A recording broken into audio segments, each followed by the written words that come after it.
When you play the Game of Thrones, you Subscribe and like. or you die. There is no middle ground. All right, hello YouTube, and welcome back to the Grease Goblins YouTube channel. In today's video, we are going to be talking about what is going on with Howland Reed in Winds of Winter. Why hasn't he really been in the story too much?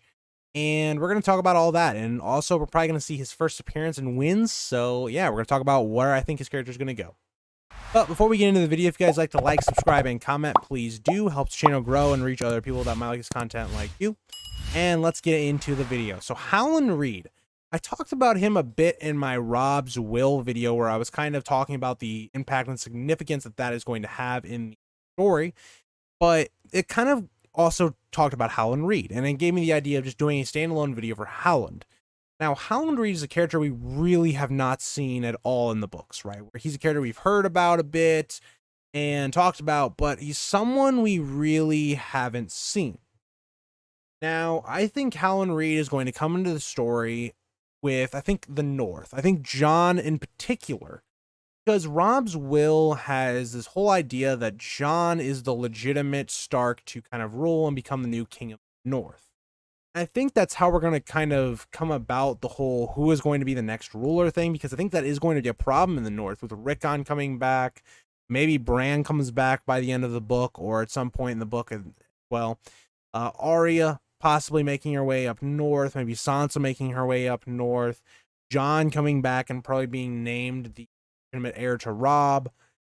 It's going to be a lot of things going on, and I think Howland Reed is going to be the major character that's going to be involved in this, because I think not only is Howland Stark going to be used to kind of progress the Rob's Will plot, I think he's also going to be used to talk about Jon's parentage. Because as we know, Howland Reed was one of the characters at the Tower of Joy and kind of with Ned and that whole idea. And there's a lot of kind of knowledge we just don't know. We can theorize about it. We can talk about R plus L, N plus A. We don't know what exactly happened. There's a lot of theories where Arthur Dayne could be alive and all these other characters could be alive. And we just don't know. So I think Howland Reed's main use in this next book is going to be that he is the one that ends up telling us what is going on, or at least bits of it.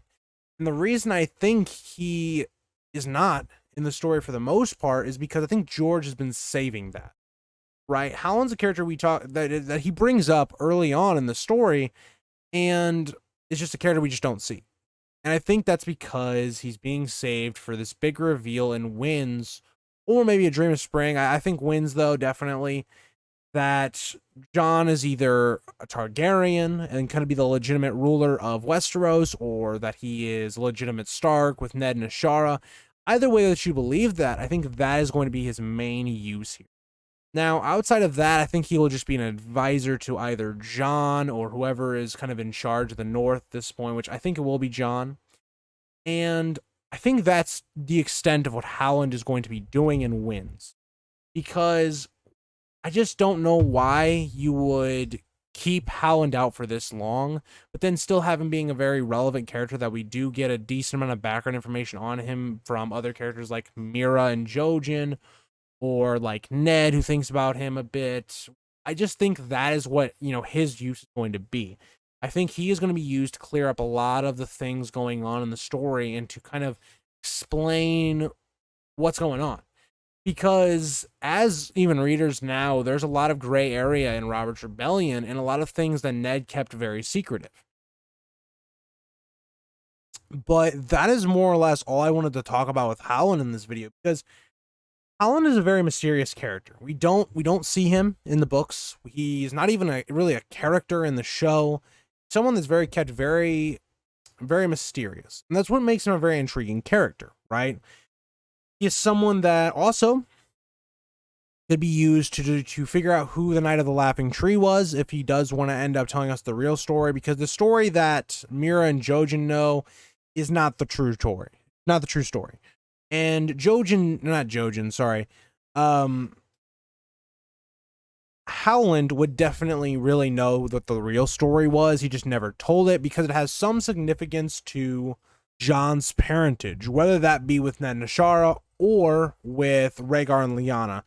I personally believe it's Rhaegar and Lyanna, and I think this is where they met. So that is why I think that is a very big key piece of information that Howland could talk about in this Winds of Winter upcoming book for us. So let me know if you guys have any other theories for Howland and what else he could be doing in this kind of next book. I know a lot of people have, or maybe not a lot of people, but I know there's a theory that some people think Howland Reed is kind of doing some stuff in King's Landing with the Sparrows. I don't think so, but there's a possibility. It'd be very interesting. I just think Howland Reed is needed more in the north and to explain some things going on more than he is needed south and in King's Landing, as well as, you know, Rob's will also conveniently ends up being in, you know, with Howland. So I think the whole idea that Howland Reed comes with Rob's will, comes with all this information, I think is definitely what's going to happen. It makes a lot of sense for plot reasons, and yeah, I think it's been built up for at least a few books. And I'm looking forward to seeing what Howland has to say and kind of confirming or denying some of my own theories. I hope you guys liked the video, and I'll see you guys all in the next video. Bye, guys. If you think this has a happy ending, you haven't been paying attention.